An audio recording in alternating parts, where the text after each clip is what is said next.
From the moment they spot me, the men seem oddly flustered. Many of them appear to have gotten cold feet.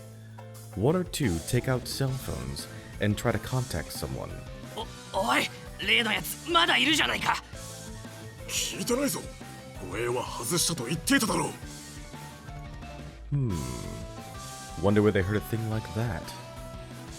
I've got a feeling this might have something to do with JB's evasiveness earlier. Whatever the case, the men take much longer than usual to approach me. 構わねえ。とにかくやれ。やっちまえばいいんだ。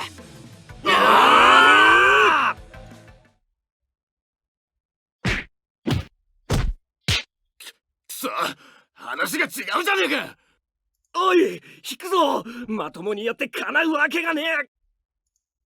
When they finally managed to spur themselves into action, their strategy was as confused as always. Even more so, really. None of them seemed eager to take the lead. They're so sloppy that you'd think they were trying to fail. もう言ったの？ Sakaki calls out timidly from behind me, slowly opening her eyes. Yeah, but something was definitely off this time. Sakaki looks up at me with an expression of pure bewilderment. These constant attacks must be causing the girl more than enough worry. Adding their unclear, suspicious motives to the equation would probably only upset her further.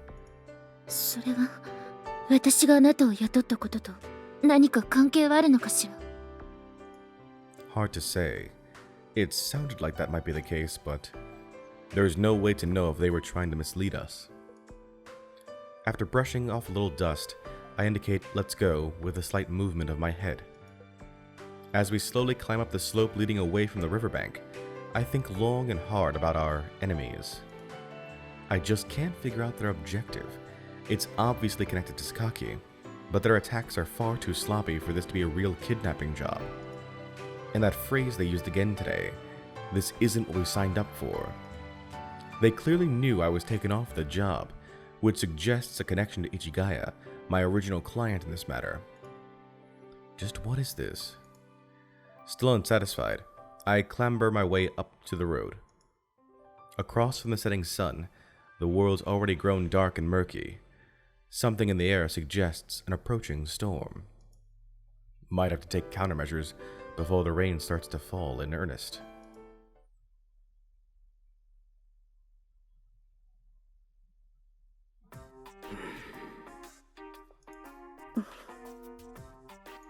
Naniか申し開きすることはあるかね。私どもに後ろ暗い話など一切ございませんが。とぼけるのもいい加減にしたまえ。あなた方に排除するよう申し付けた例の風見何がしとかいうチンピラ、相変わらず由美子の周りでうろちょろしているそうではないか。しかも私の立てた計画においてもことごとく邪魔ばかりしている。これでもなお何もしていないというなどずうずうしいにも程があるだろう。私は正式に風見雄二に対して護衛の任務を解くよう伝えました。当組織の規律及び当人の性格から命令違反は考えられません。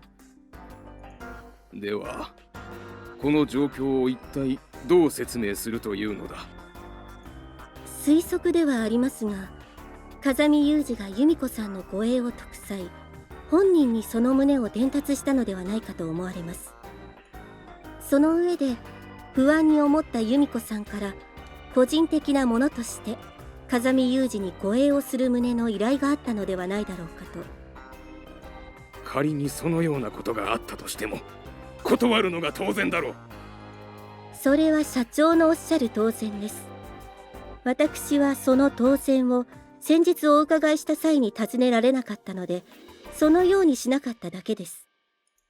そのようなお子様の論理が通るとでも思っているのか。子供でも大人でも約束や命令は絶対だと私どもは考えます。もういい、帰りたまえ。はい、失礼します。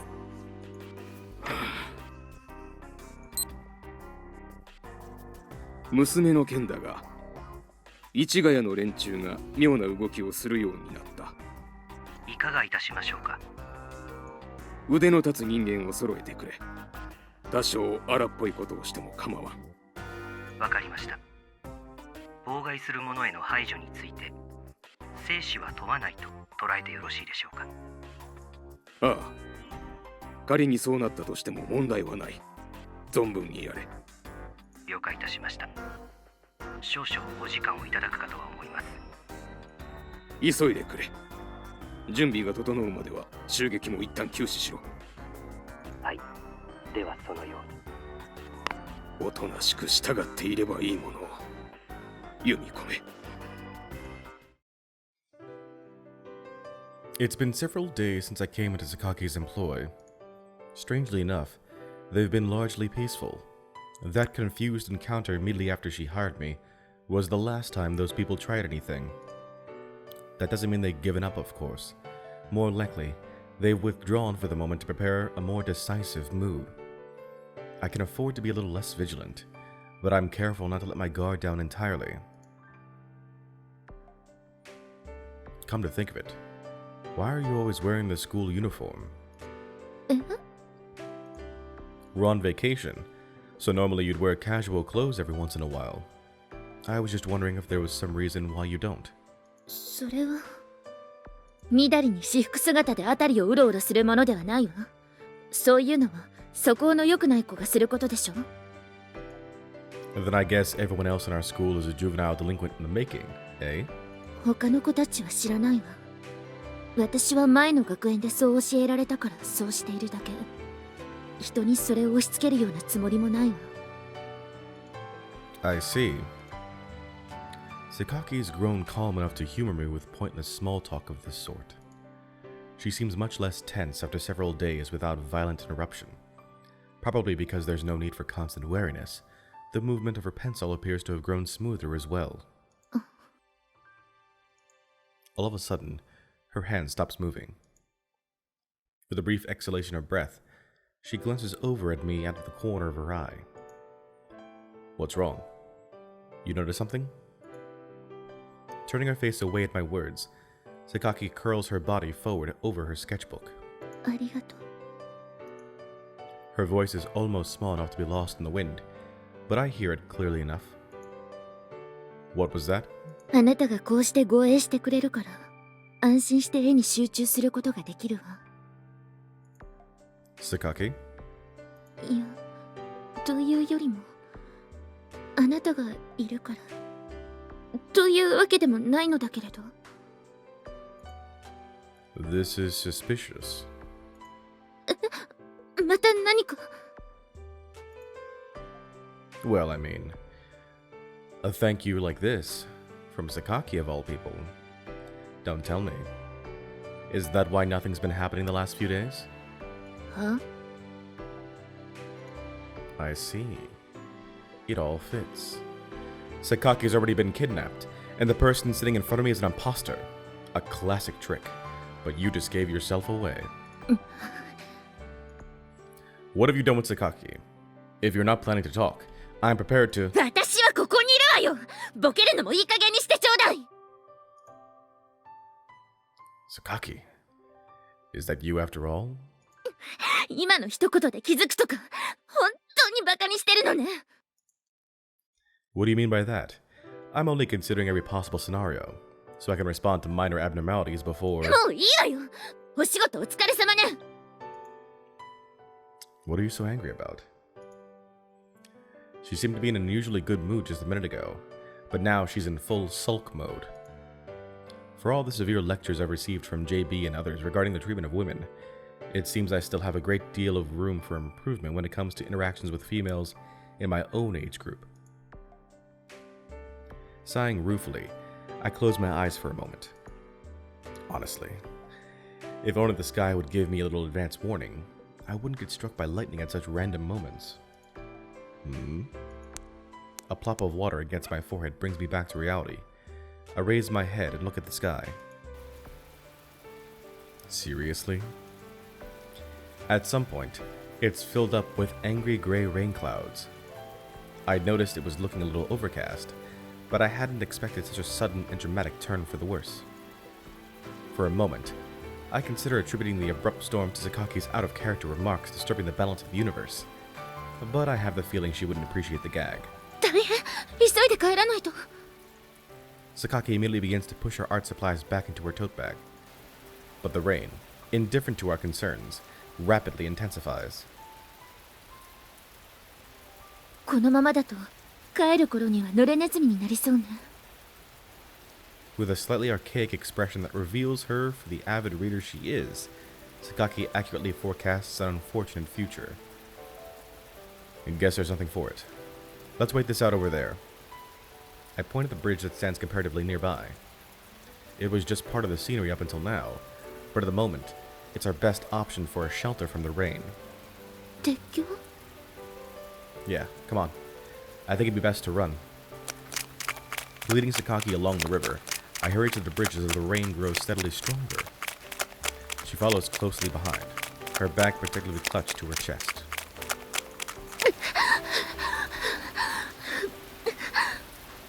Having sprinted all out for 200 meters or so, Sakaki is completely out of breath by the time we reach our shelter. You alright? Get your breathing back to normal, then take a seat and rest for a while.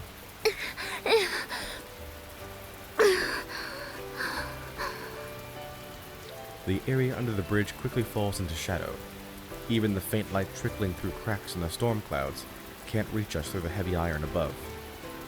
Fortunately, since we're more or less in the country, there isn't much junk littering the area compared to what you'd find in the city. Sometimes an empty bottle or can rolls on the river, but that's about it. Sakaki and I brush off a light layer of dirt from the bare concrete foundation of the bridge, then settle ourselves down to wait out the storm. As the girl at my side tries her best to wipe the water from her hair with a handkerchief, I examine the state of affairs outside. The streaks of rain have only grown larger and more frequent. There's no sign of it stopping anytime soon. The sky, slightly gray and cloudy only minutes ago, is already a sea of uninterrupted black. In a country town like this, they don't even light the streets properly. The area has already grown dark, as if to exacerbate our unease. And finally, there's that familiar roar, a sound that always seems to accompany summer downpours. Thunder can be a frightening thing. I had colleagues with experience in a mountain rescue operation who'd cower nervously every time a storm rolled by. Judging from the sound, it's relatively close. Probably best not to move around too much at the moment. Guess we'll have to kill some time here, Sakaki. Turning to my side, I try to make eye contact. She doesn't meet my gaze. Her throat moves. I can hear a faint gulp. Come to think of it, this girl had an unexpectedly fearful side. Should probably reassure her that it can't strike us here. But just as I'm opening my mouth to speak,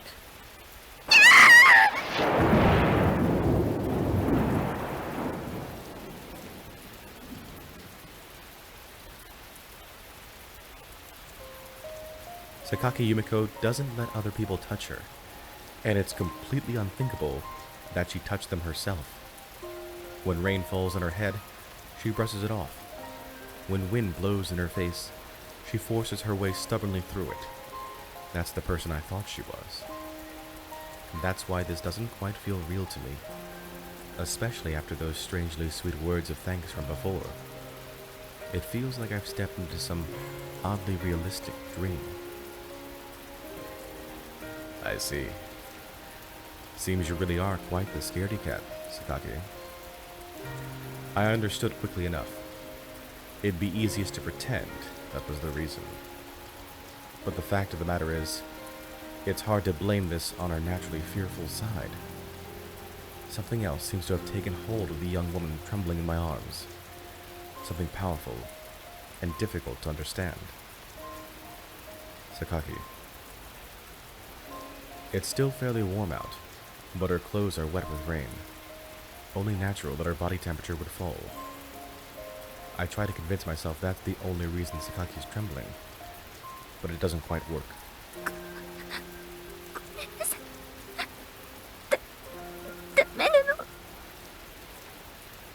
She finally speaks, wringing in the words out of her throat.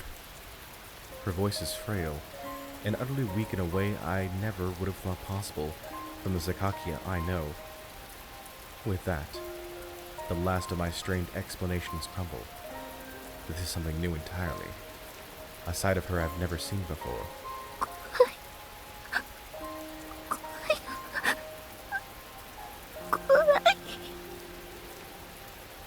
Sakaki's cowering in terror.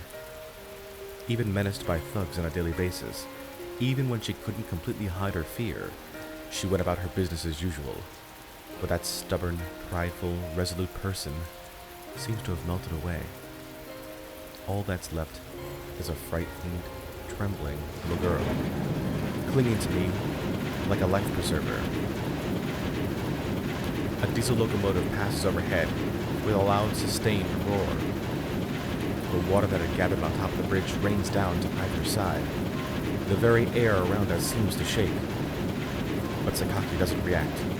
She lies on top of my body, completely motionless, except for her trembling, and waits for the thunder to pass.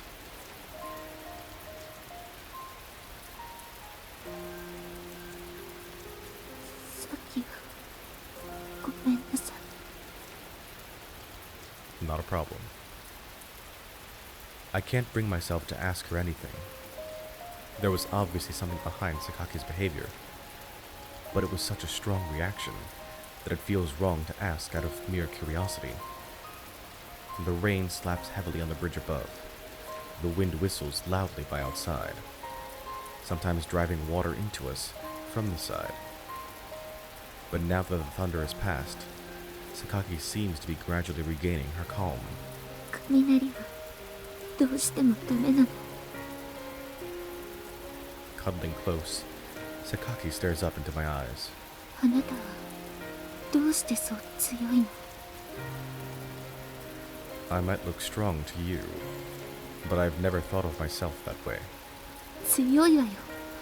こうやって一人で生きていけているじゃない。私みたいに外に壁ばかり作っておきながら内側がボロボロな人間と違って。 On my own, huh? あなたにこういうことを頼むのは申し訳ないけれど。 What is it? Go ahead. 聞いて欲しいことがあるの。いいかしら。 I told you before, didn't I? If you want to talk, I'm willing to listen. Sakaki nods, and in that small, soft tone, she begins to tell me about herself. The rain shows no sign of letting up. Her quiet voice flows past me and dissolves into the deepening darkness. The weakness of those words seemed to echo the fragility of the girl in my arms.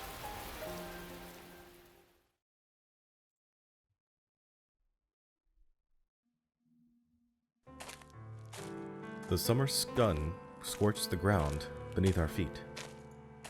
In the heart of the ancient capital, we walked uphill, following the road away from the station's eastern exit. I was talking, casually, of trivial things. ねえお母さん、昨日ね、家の窓の外にワンちゃんがいたの。 Looking up at the person holding my hand, I smiled. そう。 In contrast to my cheerful chattering, the woman walking at my side had a clouded expression on her face. Her profile was beautiful, but cold, almost like that of a marble statue. 私の方を見たからね、手を振ったの。そしたらワンちゃんもこっちを向いたの。そう。 The same words, repeated in the same tone, as if she was playing back a recording. Not understanding what that signified, I continued to speak. 私がいるってちゃんと分かったみたいなの。それでね。 That trivial little event must have made me very happy, because I just kept on talking. Sentence flowed into sentence with barely a pause for breath in between. Matching the rhythm of my skipping steps, I pattered on faster and faster, filled with innocent excitement. あのね、ユミコ。 First, her feet came to a stop, and without turning to look at me, her face still in profile, my mother finally answered. ごめんね。ちょっと静かにしててくれるかしら。 Her quiet voice emerged only to melt away into the squawking of the cicadas. Two pleasures, the skipping and the conversation, abruptly taken from me. I hesitated uncertainly, not sure where to direct my gaze. But soon I found a clear path forward, and my hesitation gave way to a reply. ごめんなさい、お母さん。 It was the phrase, "I'm sorry." How many times had I spoken those words by then? Even when I'd done nothing wrong, even when I'd done nothing at all, those words offered an exit from any uncomfortable moment.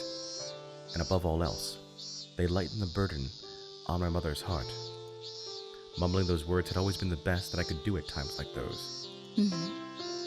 ごめんね、ユミコ。 And my mother, in turn, offered me the same soft words of apology. In retrospect, it might very well have been her fault that I developed a habit of relying on those words. I'm sorry.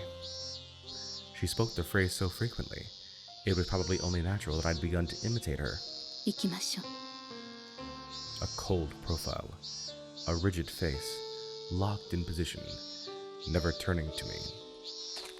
Speaking a few words with nothing but a slight movement of her lips, my mother began to walk once more, her strides even smaller than usual. With a nod, I stepped forward at my mother's side, slipping halfway under the shadow cast by her parasol. As the shade swayed with her steps, the blazing sun flickered before my eyes, like a movie shot on cheap film. We walked in silence through the midsummer heat, surrounded by the voices of cicadas. I squeezed my mother's hand tightly, very tightly, as if that connection was the only thing in the world I could rely on. My mother, Misako, was born into the Kawamoto family, owners of a real estate business in the ancient city of Kamakura. After graduating from university, she accepted an arranged marriage to my father, Sakaki Michiaki. She was 25 years old.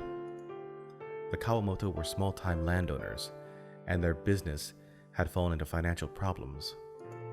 When their only daughter married the young president of Ichibu's Railways, a company that had taken complete control of the regional railroad network, the Kawamoto family treated it as a miracle comparable to winning the lottery. お帰りなさいませ。ああ。あなた、お食事は？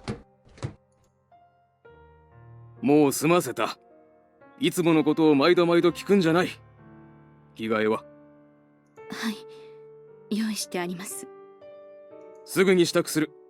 30分後に出るから玄関に出して小島に渡しておいてくれ。はい。お父さん。 My father was a complete workaholic, with more than one house to return to. He only came to see us once a week, and never stayed longer than an hour. At that point, I hadn't so much as held a conversation with him. All I could remember were brief moments of eye contact in the hallway when we passed each other by. I can still remember the way he looked at me. There was no emotion in his gaze, not even contempt, almost as if he didn't realize something was there. His eyes were frighteningly empty. My room in that house was pointlessly large. Spacious as it was, it hadn't been made for a child to live in.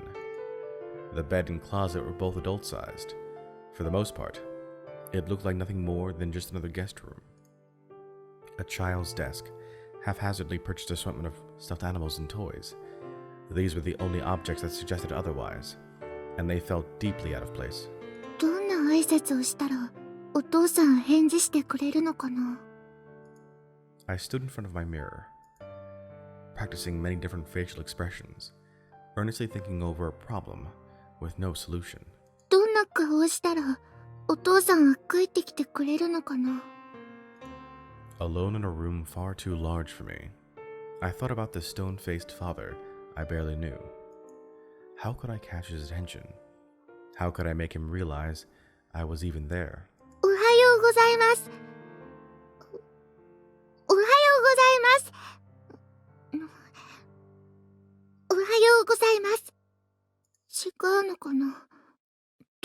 かな。おはようございます。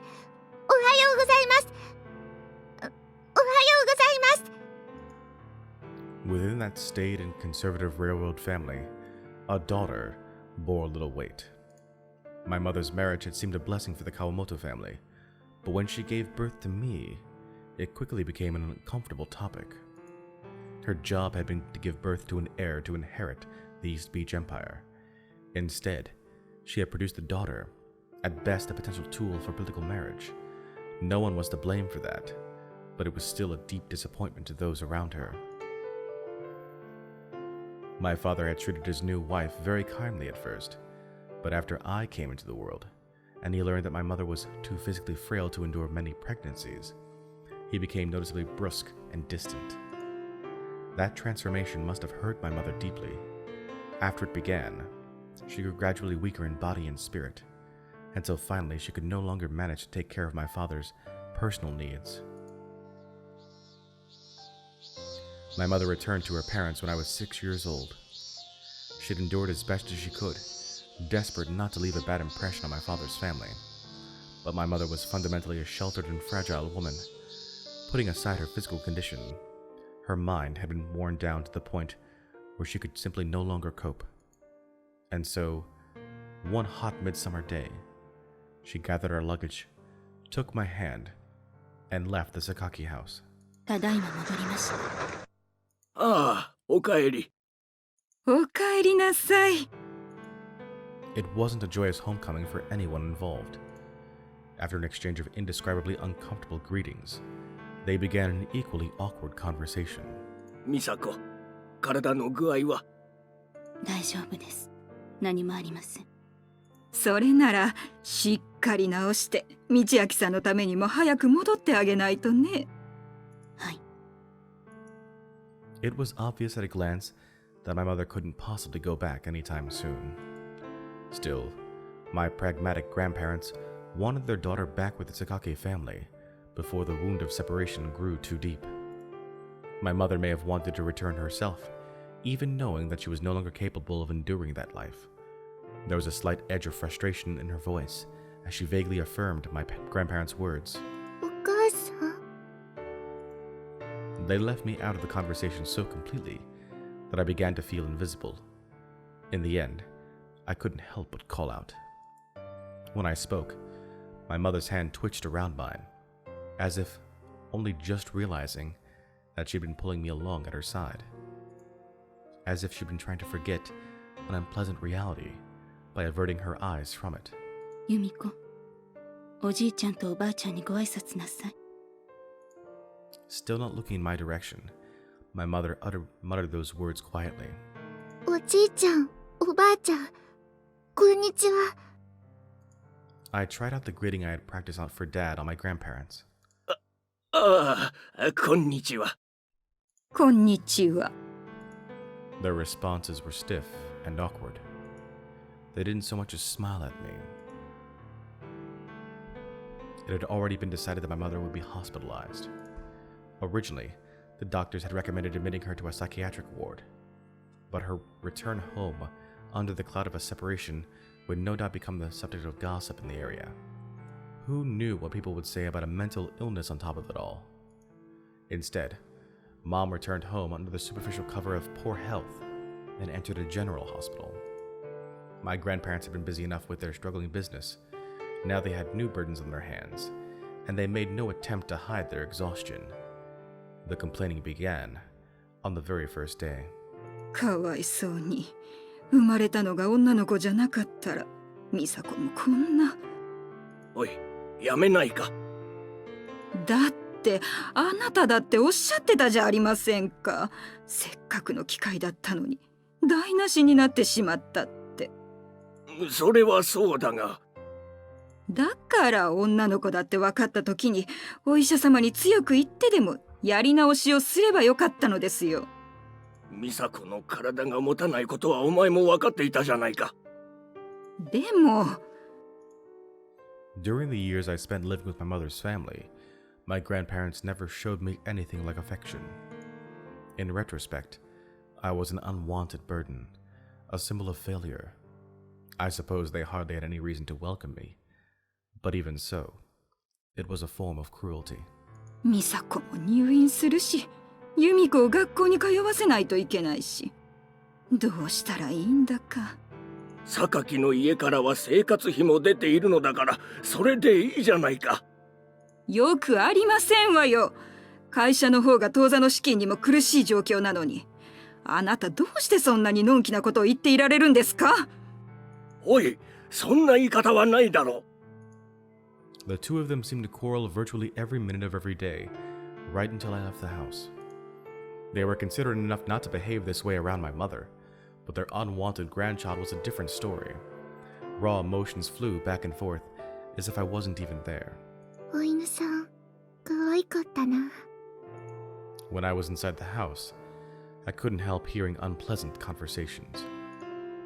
It was a small mercy that we had one of the spacious gardens so typical in country towns. I'd always slip out when I saw my grandparents talking with serious expressions on their faces.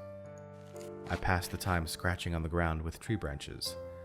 Those scribbles in the dirt became an escape, a portal to a vague, faraway world. いつお家に帰るのかな。Recalling what I'd seen through the window that day, I moved the point of my tree branch through the soil. Recalling my few happy memories, I drew them out one by one, over and over, hoping to make them even slightly more vivid in my mind. My drawing improved quickly in pursuit of a clear and unmistakable exit from reality.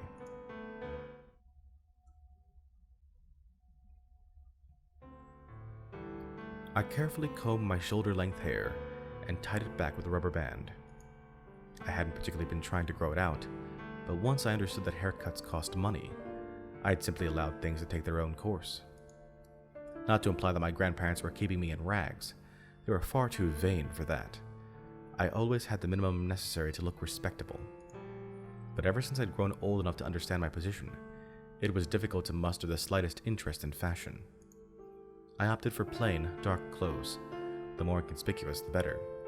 My hair fell straight to the shoulder in the simplest possible style. As a child, I wanted nothing more than to be noticed, but at some point, I'd begun to seek refuge in my own anonymity. It seemed safer to be ignored. 行ってきます。 Pausing under the weathered eaves, I offered a farewell to no one in particular, then walked off alone. I had grown tall. I was wearing a middle school uniform now. Nobody had commented on either fact. Ever since arriving at that place, I had been alone. There were always people in the house, but I was alone. 由美子嬢ちゃん、今日のお弁当ですよ。ありがとう、トシエさん。As I left the house, I found Toshie-san waiting outside. Toshie-san was an old woman who had looked after my grandparents' family for many years as their housekeeper. Even when the business fell in hard times and could no longer afford the expense, she stayed in the house next door, taking care of us without any compensation. I wasn't her employer, but she always called me Miss in a kindly tone of voice. She was the only person in my life who showed me real affection. 制服、なんだか恥ずかしいな。何を言いますか。嬢ちゃん、よう似合ってますよ。ありがとう。そんなこと言ってくれるの、トシエさんだけよ。嬢ちゃん。それじゃあ、行ってきます。I didn't talk with anyone at my middle school, or rather, I couldn't. It was an insular place where relationships had long since been firmly established, often mirroring the connections between parents. Someone abruptly wedged in from the outside had very little hope of fitting in, much less for a quiet girl who had moved out to the country under circumstances like mine. None of the other children were friendly to me. I knew they talked about me behind my back. But after the years I'd spent alone with my grandparents, I suppose I'd grown used to such casual disdain. My student life didn't feel particularly painful. It was merely empty. I filled the vast stretches of empty time by drawing pictures.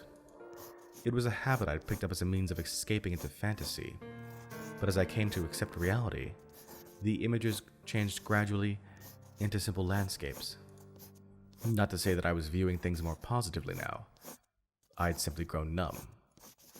The contents of my drawings mattered less to me than the time I could kill moving pencil over paper. I no longer looked for meaning in the art itself. My grandfather had a pile of empty sketchbooks, abandoned from the days when he had time to pursue his hobbies. I made a rare request and took them as my own. Day in and day out, I filled their pages with dull landscapes. With mechanical movements, I drew hollow images of a hollow world. Hey everyone, J2 John Jeremy here. Thanks for watching this video. Be sure to click on subscribe and the bell icon to ensure you're kept up to date on the channel. Until next time, so long and take care.